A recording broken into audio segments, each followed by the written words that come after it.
Hello. So this had to do a "What My Name Means" poem.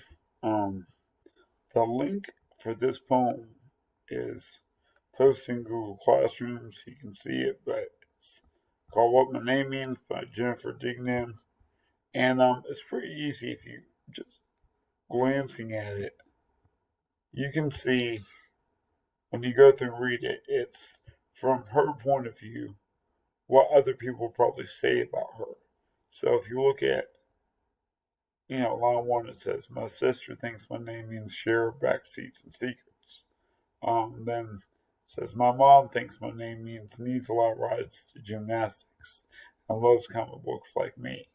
And it just kind of goes through like what the dad thinks, what the cat thinks, what my best friend thinks, my art teacher, my music teacher, what the neighbors think, what the dentist thinks, and then kind of what they think about what their name means. Not what their actual name means. Like my first name is Michael, and that's the name in the Bible. I'm also named after one of my relatives. We're not talking about like actually what their name means. We're talking about like what other people think when they think about you. So, like, to kind of give you guys an example, this is what I wrote in class. Only rule you got: make sure you have at least 25 lines. With this, you can have more than that, but at least 25 lines. So, I put Madison thinks my name means weirdo that is obsessed with The Nightmare Before Christmas, because I know that she knows that I love the movie The Nightmare Before Christmas, and she's probably like, "Oh my God, he's so weird." Um, Kayla thinks my name means rapper with sick bars because we all know that I'm an amazing rapper. And Kayla knows that. And I know that Kayla knows that. So that's why I wrote that. Um, like, if I go down, obviously I had a lot of fun with this. And, like, Carter thinks my name means country singer with some twang. Not really, but I'm having fun with it.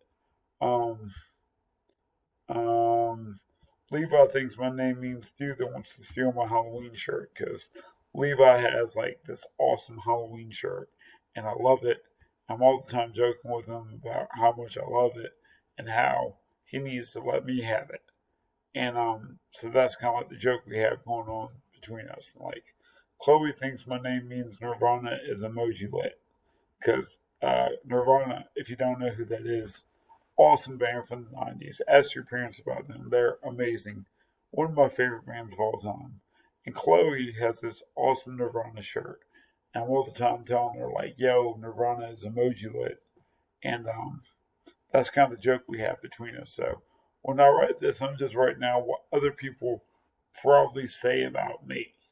And like I said, I'm just having fun with it, okay? So when you do this, you can do your mom, your dad, your uncle, your aunt, your dog, your cat, your pig, if you have a pet pig, um, your next door neighbor's brother's best friend's baby daddy, your grandfather's next door neighbor's uncle's son's cousin, whoever. It doesn't matter who it is. It can be your best friend, it can be your best friend's best friend, it can be your worst enemy, it can be your travel ball team coach. Like, what do they say about you when they think about you? It does not have to rhyme. It just, you kind of start every other line out with, and so things my name means, and you go from there. Okay. If you got any questions, you can refer back to the link in Google Classroom where you see the Jennifer Dignan version. And if you got any questions, send me an email. All right. Bye bye.